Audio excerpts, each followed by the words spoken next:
Bon, tout le monde sait que la propagation de la lumière se fait en ligne droite, donc, et ça c'est tiré de l'expérience. Plusieurs expériences montrent que la lumière va en ligne droite. Par exemple, vous pouvez prendre un rayon laser, une lampe de poche, eh bien, vous pouvez permettre, enfin, voilà, ça va permettre de vous constater que dans un milieu homogène, ben, la lumière se propage, je veux dire, euh, en ligne droite, hein. Et la direction rectiligne le long de laquelle se propage la lumière, dans un milieu homogène, bien sûr, s'appelle le rayon lumineux. Voilà. Et donc, j'avais pu distinguer deux types d'ombres, enfin, deux types de, je m'excuse, deux types de sources. La source ponctuelle qui était émise à partir d'un point et une source, je veux dire, étendue qui était un ensemble de points, donc je pouvais tirer l'un ou l'autre point pour en faire une source pour en faire des sources quasi ponctuelles en fait, voilà, quasi ponctuelles, voilà, au travers de quelques points.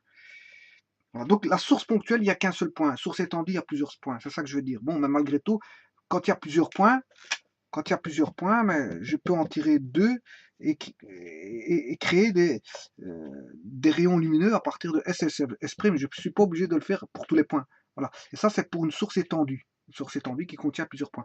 Une source ponctuelle, il n'y a qu'un seul point, voilà, qui émet un rayon lumineux. Voilà.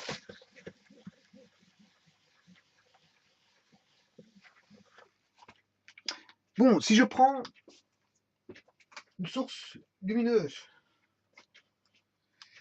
ici ma lampe de poche, hein, ou un capteur solaire, hein, je veux dire ici avec voilà, trois sources lumineuses, vous voyez, trois sources lumineuses, voilà, parce qu'il y a enfin, trois noms, mais en fait c'est toujours la même ampoule, mais divisée en trois compartiments pour donner l'impression qu'on a trois sources.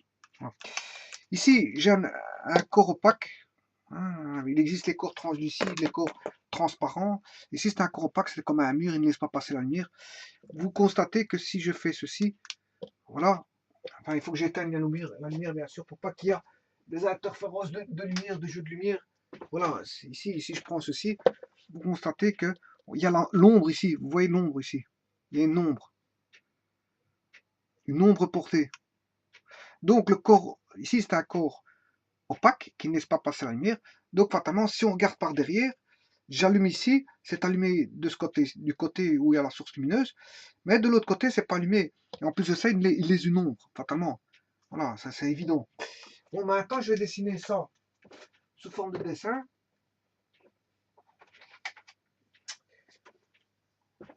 À l'aide d'une source ponctuelle. Attention, d'une source ponctuelle. Hein. Donc, je prends une source ponctuelle. Je prends cette fois-ci une sphère qui est un obstacle euh, opaque, qui est un corps opaque, hein, qui est un obstacle, qui est un corps opaque. Donc, s'il est opaque, si c'est un corps opaque, ben, il fait obstacle. Voilà, c'est ce que je veux dire. Bon, cette source lumineuse va s'illuminer et envoyer ses rayons, son rayon lumineux sous forme d'une ligne droite. Voilà. Et là aussi, pareil, comme ceci. Voilà. Ça, c'est mon obstacle. Et donc, mon obstacle, bon, va laisser une partie cachée par rapport à la lumière, qui est l'arrière. L'arrière ici ne sera pas visible. Comme je vous ai montré avec le marqueur. C'est juste l'expérience que je viens de faire avec un marqueur. La partie arrière, elle n'est pas, je veux dire, vue. Maintenant, si on met un miroir comme ceci, un miroir,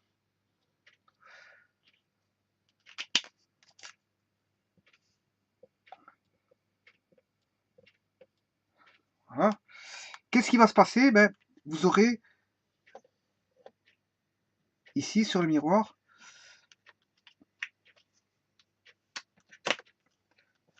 bien sûr, il faut faire ça dans une chambre noire, hein. Voilà, pour éviter comme les interférences de lumière et les jeux de lumière. Et pour bien voir le phénomène, bien sûr, il faut faire ça dans une chambre noire. Voilà. Et donc, si vous faites ça dans une chambre noire, avec un miroir ici, hein, je place un miroir, vous allez constater qu'ici, ben, c'est comme avec le marqueur, vous n'aurez pas de lumière ici. Voilà.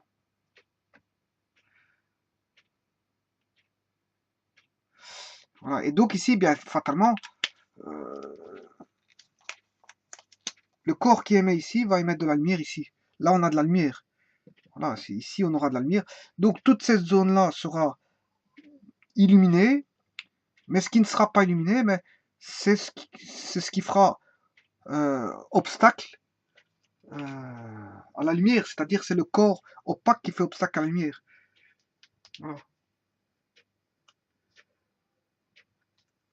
Et si on veut pousser le bouchon plus loin, si vraiment, comme je l'ai expliqué, on est dans une chambre noire, bien sûr, avec une source lumineuse ici, qu'est-ce qui va se passer? On pourrait voir, à l'aide d'une caméra, bien sûr, d'une caméra à l'intérieur, qu'on aurait un tronc de cône ici, un tronc de cône qui est, je veux dire, dans l'ombre. L'ombre, c'est la partie ici. Ouais. On est dans l'ombre. L'ombre, c'est la partie... Donc l'ombre serait ici. Attention, pas confondre avec l'objet. L'objet est ici. L'obstacle, le corps est ici. Le corps est ici. La partie ne recevant pas de la lumière, bien sûr, c'est la partie arrière. Voilà. Et toute cette partie ici est dans l'ombre. Voilà. Toute cette partie ici, voilà, si on place quelque chose ici, il sera dans l'ombre. Ici, il est dans l'ombre. Là, un objet ici dans l'ombre. Voilà. Tout ce qui est entre le miroir et l'obstacle sera dans l'ombre. Voilà. Et là, on sera à la lumière. Tout ce qui sera dans le pourtour sera illuminé. Voilà, si je mets un corps ici, il sera illuminé. Parce qu'il va recevoir de la lumière de la source ponctuelle ici. Voilà. Et pour ne pas recevoir de la lumière, il faut un obstacle. Un obstacle à la lumière qui est, je veux dire, un corps opaque qui va faire obstacle à la lumière. Voilà. Et donc, il va créer des zones non vues. Voilà. Et donc, ceci, la partie où la zone, la région de l'espace ou la région où on ne voit pas la lumière, bien sûr, c'est ce qu'on appelle l'ombre. Et donc, voilà, tout ça est fait pour faire l'expérience là, il faut le faire dans une chambre obscure. Voilà, et en plaçant, je veux dire, ici, dans ce cas-ci, je place une sphère hein, opaque voilà, une sphère opaque, voilà, devant une source ponctuelle, bien sûr, de lumière. Et là, on va voir qu'il se forme donc un jeu d'ombre derrière le corps opaque. Voilà. Et on aura un cône ici, on aura ce qu'on appelle un cône, hein, un cône, voilà, un cône SA,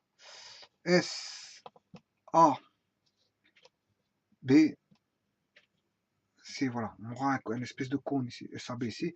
Quand il vient frapper, bien sûr, un miroir plan.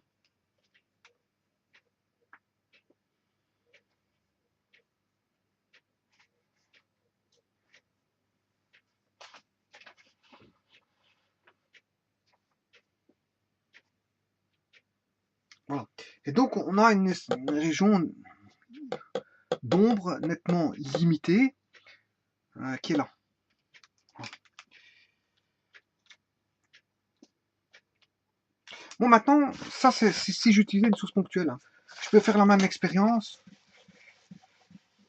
Si je peux utiliser la même expérience en utilisant une source étendue, constituée ici que de 2 points, S et S'. Bon, là, je place un obstacle aussi, hein, corps opaque, un corps opaque, et bien sûr, il va venir frapper, je veux dire, un écran pour voir tout, voilà, pour voir tout ceci, hein, pour voir les phénomènes. Là, qu'est-ce qui va se passer? Mais si le rayon lumineux ici, il va frapper donc l'objet ici, là, et tout ce qui sera ici, voilà, là, c'est la zone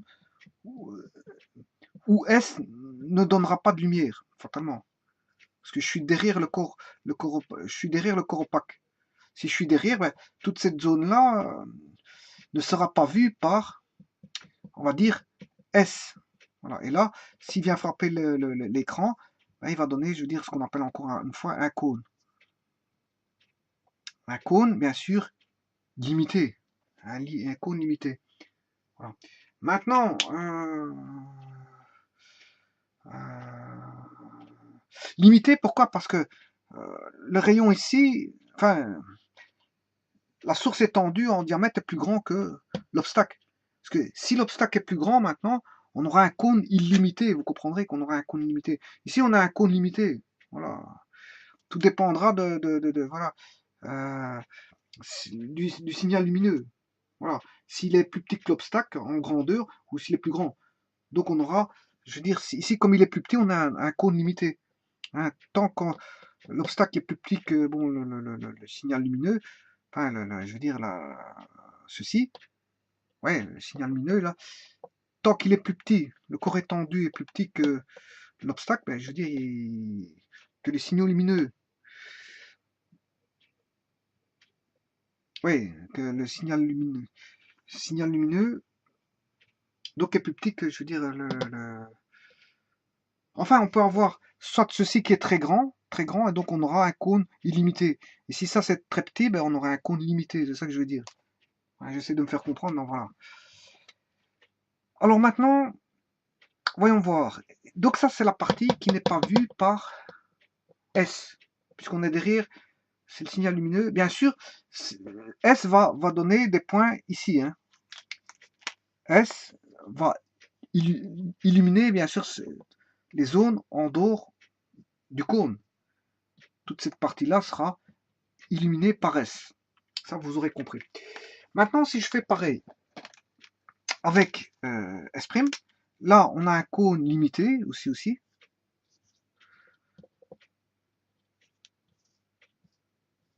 Voilà. Et on a ceci. Ce qui veut dire que la partie non vue par S', qui sera ben, la partie non vue, ben, sera dans un cône aussi. Un cône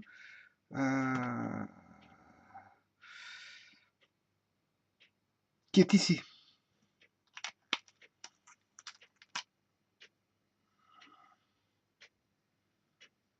Voilà. Donc, toute cette partie-là sera non vue par S', puisqu'il est derrière l'obstacle.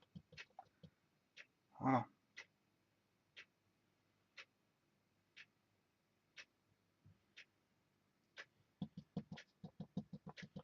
Voilà.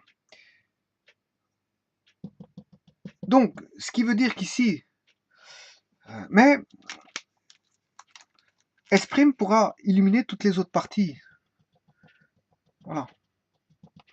Donc, toutes les autres parties ici seront illuminées par S'. Ouais, parce que S' peut aller là. S peut s'illuminer partout aussi ici. Voilà, sauf, on va dire, le domaine qui ne sera pas illuminé par S sera ce domaine-ci. Tout ce domaine-là. C'est cette partie-là qui est derrière, bien sûr, l'obstacle ici. Ça, c'est l'obstacle. Donc, tout ce qui est derrière ne sera pas vu par, bien sûr, S. Voilà. Tout ça, ça ne sera pas vu par S. Par contre, tout ceci ne sera pas vu par S'.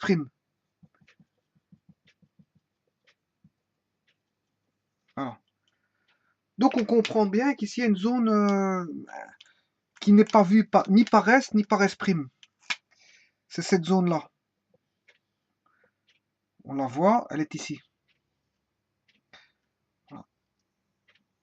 Voilà. Et si je devais continuer, voilà, eh bien, ça c'est toute la zone qui n'est pas ni vue ni par S ni par S'. Pour une source étendue constituée de 2 points, S'. Donc ici c'est vraiment la zone d'ombre. C'est une zone d'ombre. Voilà. Alors qu'ici, on a une zone de pénombre. Pourquoi? Parce qu'en fait, elle n'est pas vue par S', mais elle est vue par S. Voilà, donc elle est partiellement éclairée. Et partiellement éclairée par S'. Alors que là, non, pardon, elle est pas éclairée par S', elle est éclairée par S. Donc c'est une zone partiellement éclairée. Ici, cette zone-là, ben, c'est tout aussi une zone de pénombre. Pourquoi?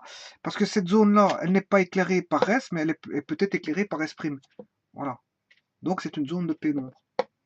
Voilà.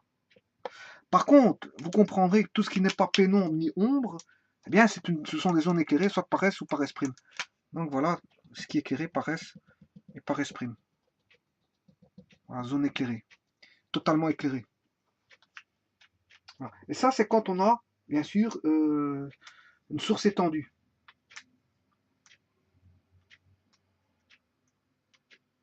Bon, tout ça pour vous expliquer un petit peu, en gros, les éclipses.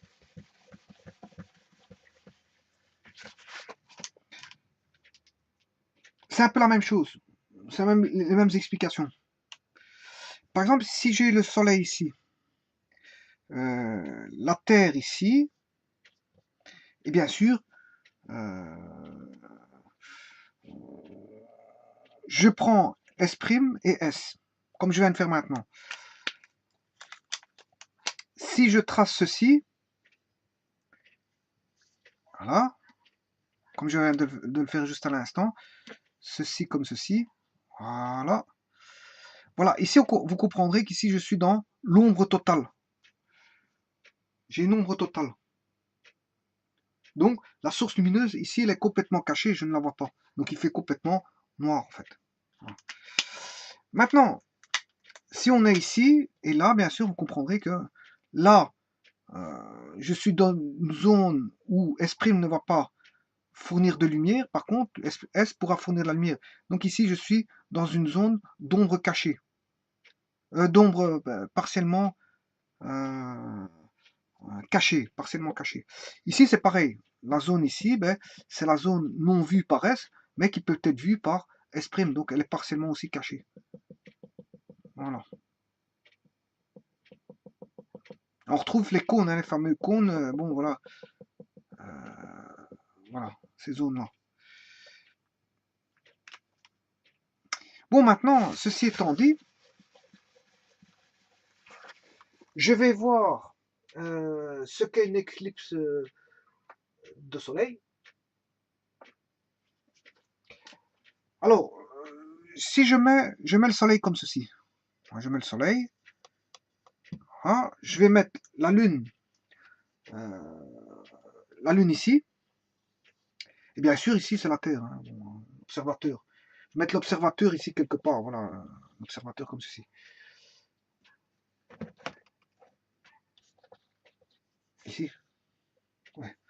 Voilà. Alors, la source lumineuse, c'est la Terre. Si j'ai ceci,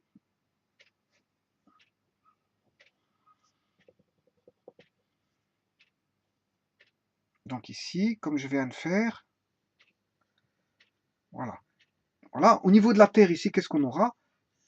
Là, ici, on est dans la zone, dans une zone de pas de soleil du tout. Voilà. Dans une zone d'ombre totale. Voilà. Ça, c'est, attention que ça, c'est le soleil. Ça, c'est la lune. Hein. Voilà. Et là c'est la Terre. Mais si un observateur est ici sur une partie de la Terre ici, bon, que la lune, le soleil vient cacher complètement la lune, mais il est dans une zone voilà, de ce qu'on appelle plein soleil. Pas de soleil, pardon, je m'excuse, pas de soleil. Bon, pas de soleil, je pourrais faire ceci. Donc, pas de soleil. Je le dessine comme ceci, pas de soleil.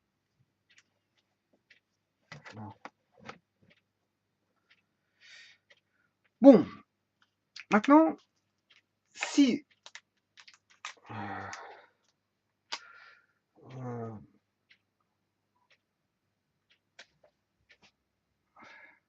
si je suis là, un observateur est ici, voilà, ou encore là ou là, là ou là, l'observateur est là ou là, à ce moment-là, il est dans ce qu'on appelle un anneau de soleil. Il verrait un anneau de soleil. Pourquoi un anneau de soleil? Parce que vous comprendrez qu'ici, il est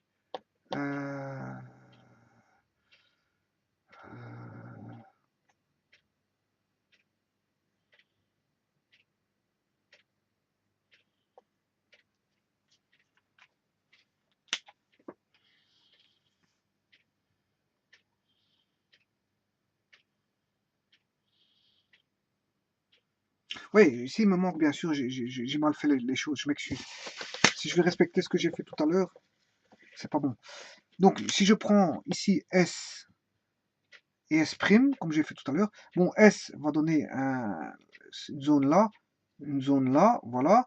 Ça c'est la partie non vue par S, donc je vais marquer non vue par S, non vue par S, voilà. Alors si je fais ceci maintenant,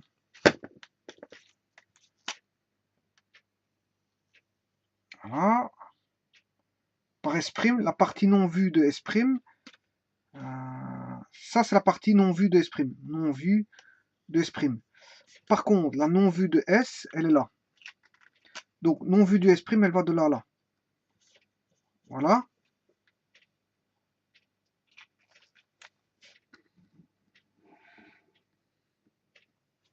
Voilà. Non vue de S', c'est ceci. Mais non vue de S, elle est là. Voilà, non vue de S, elle est là. Elle va, si vous voulez, de là à là, non vue de S. Donc la partie là n'est pas vue par... enfin, c'est une partie non vue à cause que la source S ne peut pas arriver là puisqu'il y a l'obstacle. Par contre, le non vu de S', c'est la lumière qui n'arrive pas ici. Pourquoi? Parce qu'il y a l'obstacle. Voilà, non vu là. Le non vu de S, il va de là à là. Voilà le non vu de S. Et le non vu de S', il est là. Donc fatalement, on a une zone de chevauchement ici. Voilà, donc la pleine ombre, elle est là. L'ombre totale, elle est là. Donc c'est de la zone là. C'est le chevauchement entre la non-vue de S et la non-vue de S' qui va donner ceci. Voilà, qui va donner, je veux dire, pas de soleil. Voilà, pas de soleil, c'est ici.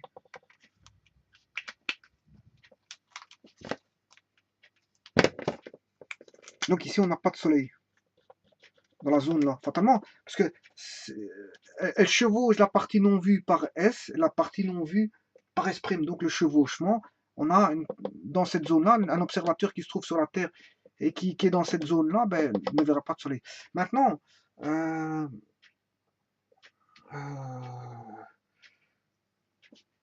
si on est là, en dehors de cette zone-là, c'est-à-dire dans la partie non vue uniquement par S, la partie uniquement vue par S, ou la partie uniquement vue... Non, je m'excuse, si on est dans la partie uniquement non vue par S, ou uniquement non vue par S', c'est-à-dire qu'on n'est pas dans l'intersection voilà, des parties non vues des deux, l'intersection des parties non vues nous donne un plein soleil. Pas de soleil, pas de soleil. Mais si on est dans soit dans la partie non vue de S, ou soit dans la partie non vue de S', on aura ce qu'on appelle un croissant de soleil. Parce qu'on verra partiellement, voilà, partiellement, je veux dire, la lumière. Ce qu'on appelle la pénombre. On sera dans une pénombre ici, une pénombre là, mais l'ombre là. Voilà, c'est juste ça. Donc ça, c'est ce qu'on appelle une éclipse, je veux dire, de soleil. Voilà.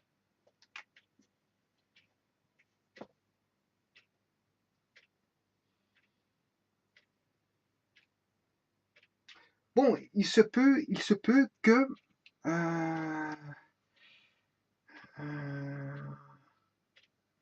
il se peut qu'on ait ceci.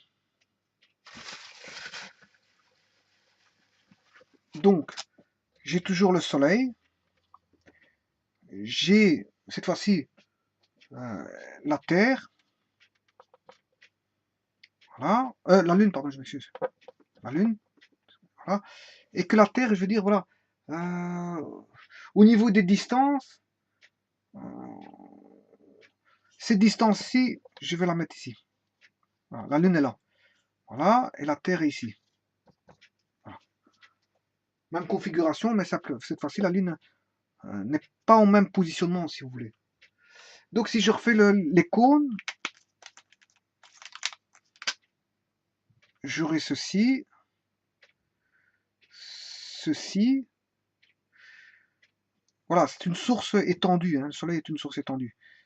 Ici, ici. Voilà. Vous voyez qu'ici apparaît une zone un peu spécifique. Donc, ici, on aura, bien sûr, la partie non vue par S. Ici, la partie non vue par S'. Là, ici, on aura, bien sûr, vous comprendrez que c'est la partie non vue ni par S, ni par S'. Donc, ici, on n'aura pas de soleil. Pas de soleil, ici, se réduit à ceci. Voilà.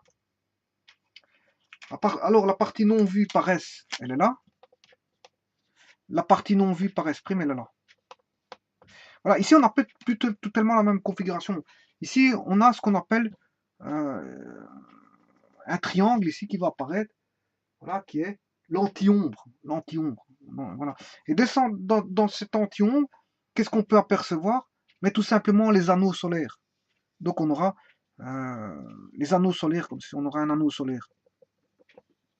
Voilà, comme ceci.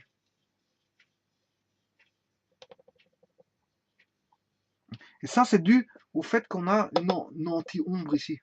On n'est plus dans la même configuration qu'ici, en fait. Voilà.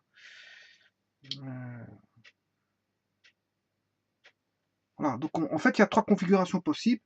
Pas de soleil, croissant de soleil et un autre soleil. L'anneau de soleil interviendra que quand on aura, je veux dire, une anti-ombre. Ici, on n'a pas eu d'anti-ombre, donc fatalement, je n'irai pas avoir un anneau de soleil. Hein. Voilà. Et ça, c'est la disposition de la Lune qui fait en sorte qu'on aura une anti-ombre ou pas. Voilà. Et ça, c'est ce qu'on appelle une équipe de soleil. Et vous comprendrez qu'on peut faire le même raisonnement avec une éclipse de lune. Une éclipse de lune, je place cette fois-ci le soleil. Là, à ce moment, pour une éclipse de lune, les positionnements ne sont pas les mêmes. Hein. Vous devez avoir ici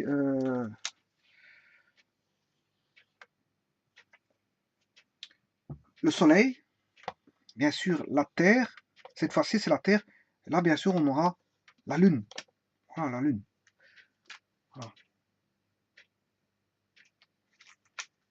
Et en fonction je veux dire, des positionnements, ben, on aura trois configurations possibles.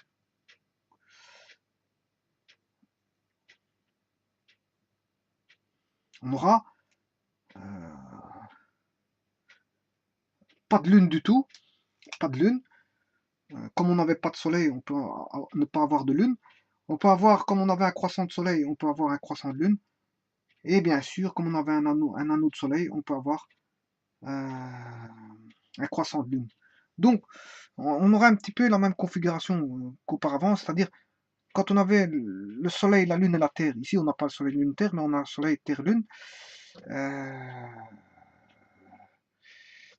La lune est ici. Voilà. Si un rayon S vient frapper comme ceci. Voilà.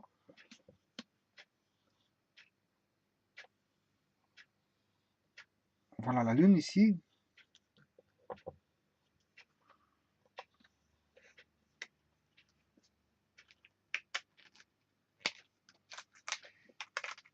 Si je peux frapper comme ceci la Terre.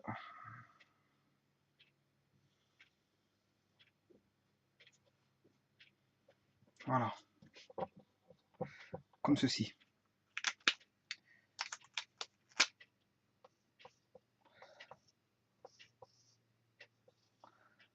Voilà. Et si la lune, je la mets ici.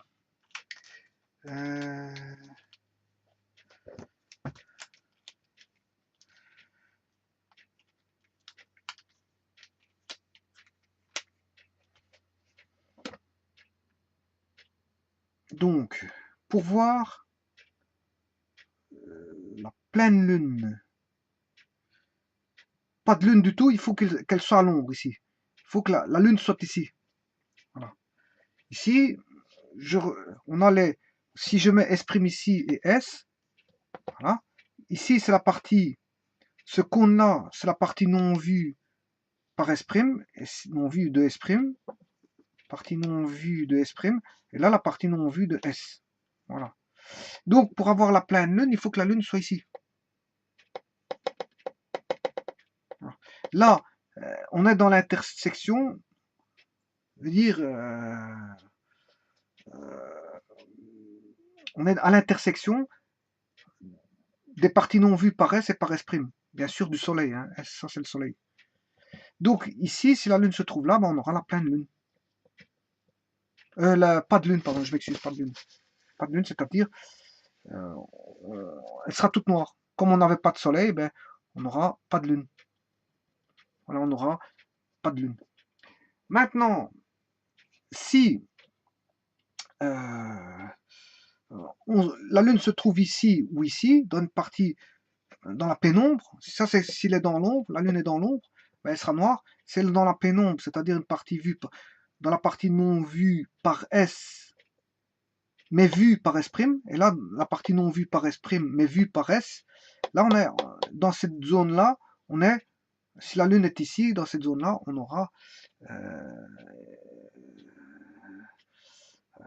ce qu'on appelle donc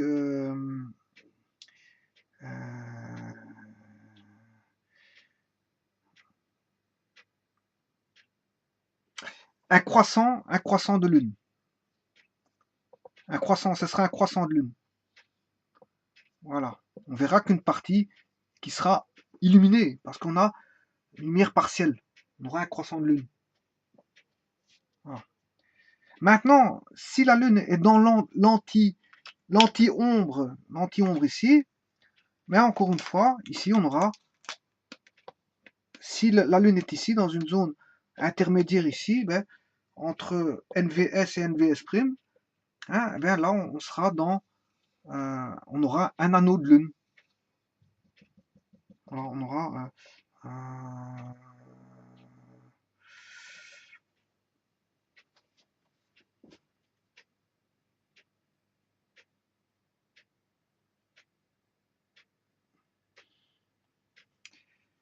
anneau de lune.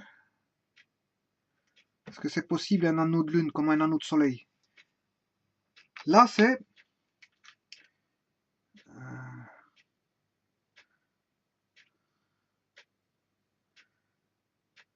voilà. Donc ici, oui, c'est bien possible, hein, bien sûr que c'est bien possible. J'aurai pas de lune. Si la lune se situe dans l'ombre ici, le cône ici, hein, dans la zone là, j'aurai pas de lune. Si se situe ici, dans la zone ici, là, j'aurai un anneau de lune. Un anneau de lune. S'il se situe dans les zones de cône ici, NVS et NVS', là, on aura un croissant de lune. Et pour avoir la pleine lune, pour qu'il soit illuminé complètement, fatalement, vous comprenez que les pleines lunes, ben, il faut être en dehors de ces zones-là. Hein. Voilà, là, à ce moment-là, la pleine lune, elle est complètement illuminée par le soleil si on est en dehors de ces zones-là. Voilà. C'est ça, une pleine lune, c'est ça.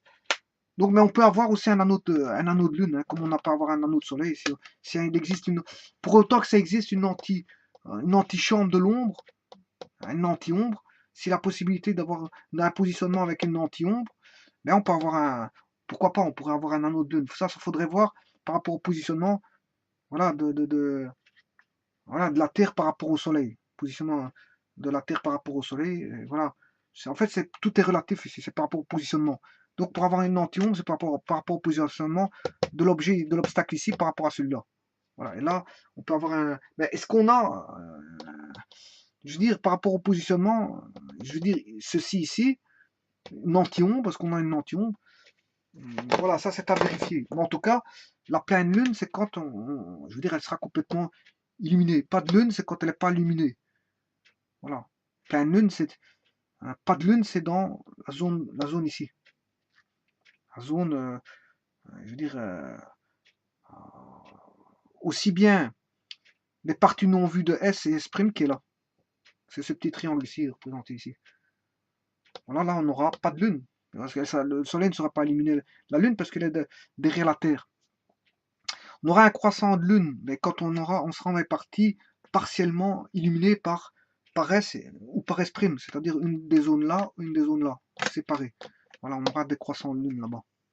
Voilà, et quand est-ce qu'on aura une une pleine lune, c'est-à-dire quand il sera illuminé complètement, ça c'est quand il est en dehors de toutes ces zones-là. Maintenant, s'il est dans une zone, s'il existe, il y a la possibilité par rapport à la distance au Soleil, d'avoir, je veux dire, une anti-ombre, ça, il faudrait vérifier sur Internet. À ce moment, si on a une anti-ombre, à ce moment, on peut avoir un anneau de lune. Un anneau de lune, voilà.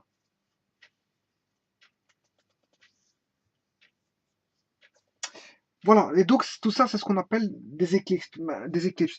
Maintenant, faut bien tenir compte que bon, euh,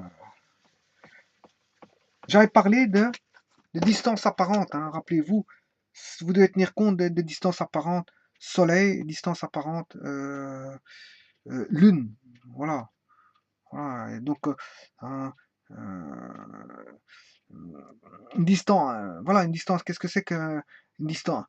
Une taille apparente, qu'est-ce que c'est qu'une taille apparente? Mais elle dépendra de, bien sûr, pour le Soleil, de ses dimensions, dimensions du Soleil, pour la Lune, les dimensions de la Lune. Et ça divisé par la distance voilà, qui existe entre les distances de séparation. Les distances de séparation entre, par exemple, la Terre-Soleil, voilà, et la distance Terre-Lune. Voilà, donc en fait, l'objet apparaît d'une certaine forme, enfin une certaine dimension, je m'excuse, certaines dimensions en fonction de la distance. Et donc, comme le Soleil est plus éloigné que la Lune, mais il va apparaître plus petit en taille, alors qu'il est plus gros. Et donc, il apparaît plus petit, ben, je veux dire, le fait, dans un alignement, on peut avoir une éclipse totale. Dans un alignement, vu que je veux dire, les tailles sont, je veux dire, les tailles sont presque, je veux dire, égales. En taille apparente, HS vaut environ, alpha S vaut environ alpha L. Voilà. Voilà. Et donc, ils ont plus ou moins les mêmes tailles apparentes. Pourquoi? Parce qu'il y en a un qui est plus éloigné que l'autre et donc apparaît plus petit bien qu'il est plus grand. Enfin, plus petit, mais de même taille que la taille de la Lune qui est éloignée aussi. Donc, les tailles apparentes, en fait, sont les mêmes.